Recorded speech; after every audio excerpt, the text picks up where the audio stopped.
On the night of August 18th, 2022, what began as a fairy tale evening for one young woman quickly turned into a nightmare no one could have imagined. A proposal, a ring, a promise of forever, only to end in bloodshed just hours later. A 21-year-old woman full of dreams and love said yes to the man she thought she'd spend the rest of her life with. But what she didn't know was that her forever would only last a few more hours. What drove a man to propose to a woman, smile in her face, and then take her life the same night? This is the heartbreaking story of Alexis. On January 26, 2022, in Antioch, California, a father became concerned when his daughter, Alexis Gabe, didn't return home. She was responsible, close with her family, and never stayed out without informing someone. Something was wrong, deeply wrong. Her blue Infiniti was found in a quiet cul-de-sac in Oakley, her keys still in the ignition. The driver's side door was ajar, but there was no sign of Alexis. Her phone, wallet, and most disturbingly, her eyeglasses, which she always wore, were left behind. The area was searched. Helicopters buzzed overhead, drones were dispatched, and K-9 units canvassed miles of land. But Alexis had vanished without a trace. Her family was shattered. Her mother cried in interviews, barely able to hold herself together. Her father begged the public for any clues. Her brother posted non-stop on social media. They were determined. They would not let her become another missing person, forgotten with time. But what they didn't know then was that Alexis was never going to be found alive. Alexis Gabe was 21 years old, a bright, beautiful young woman with an infectious smile. She was half Filipina, artistic, soft-spoken, and always carried herself with quiet grace. Her family described her as creative and gentle, someone who never got into trouble and had big dreams for the future. She lived in Oakley with her parents, still figuring out her next steps in life. She wasn't in a rush. She wanted to do things right. But like so many young women, she had a weakness for love. And that's where Marshall Curtis Jones comes in. Marshall was her ex-boyfriend. They had been together for over 3 years. He was charming in the beginning, polite and soft-spoken. But those closest to Alexis began noticing small changes in her after they started dating. She became more withdrawn, more nervous, less like herself. Her family admitted they were never comfortable with Marshall. He had a quiet temper and seemed to want Alexis all to himself. Eventually, the relationship became rocky. Alexis finally broke it off in November 2021. But Marshall was not ready to let go. He continued reaching out, calling, texting, showing up where she was. He insisted they could work things out. By January, she agreed to meet up.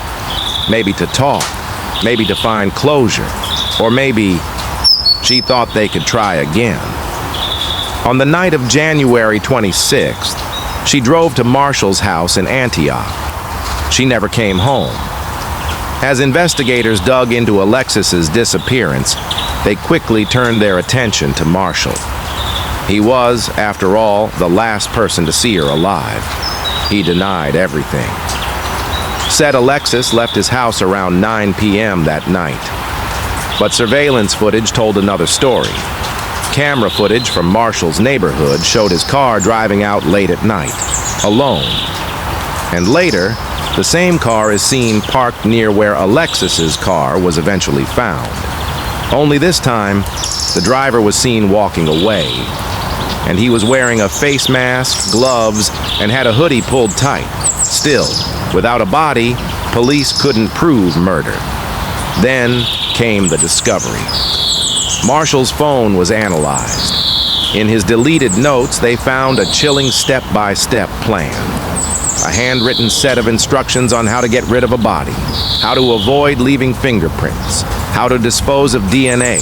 It was a how-to guide for murder, and it was written before Alexis disappeared. Investigators were horrified.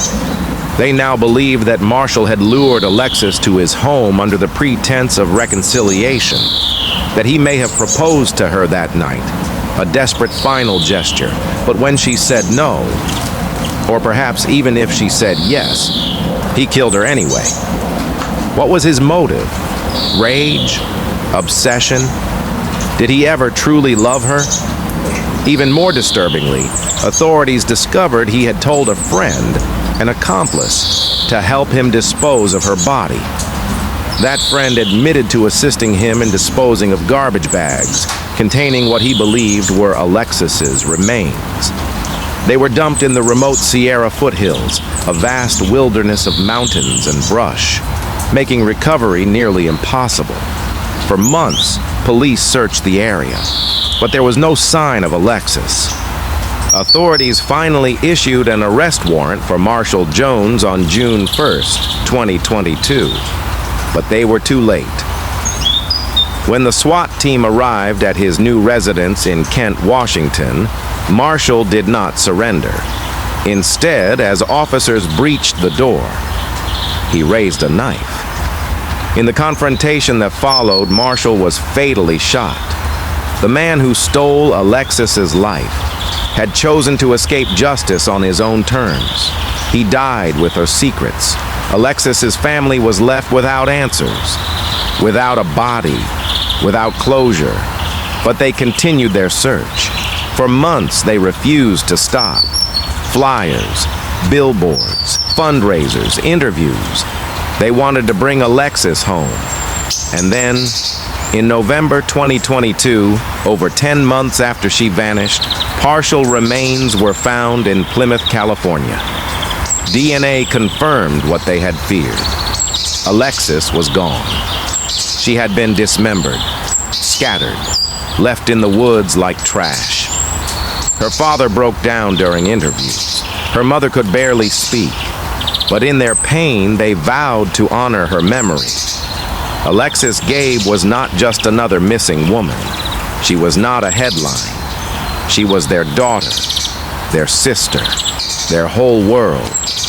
This story leaves us with so many questions. Why did Marshall propose only to kill her hours later? Was it a final act of control? A twisted idea of love? And why was Alexis, like so many young women, unable to see the danger behind the man who once held her hand? The truth is, abuse doesn't always come in bruises. Sometimes it comes in manipulation, in isolation, in possessiveness disguised as love. If someone you know is in a relationship that feels off, trust your gut. Speak up, check in. And if you're the one feeling afraid, unsure, or small around someone who claims to love you, please know that love should never make you feel unsafe. Thank you for watching another episode of Missing and Murdered. We tell stories not to glorify tragedy, but to honor the victims and awaken awareness. If you learned something from this story, please like, share, and consider subscribing to the channel. Your support helps these voices be heard. Rest in peace, Alexis Gabe. You deserved a forever that wasn't cut short.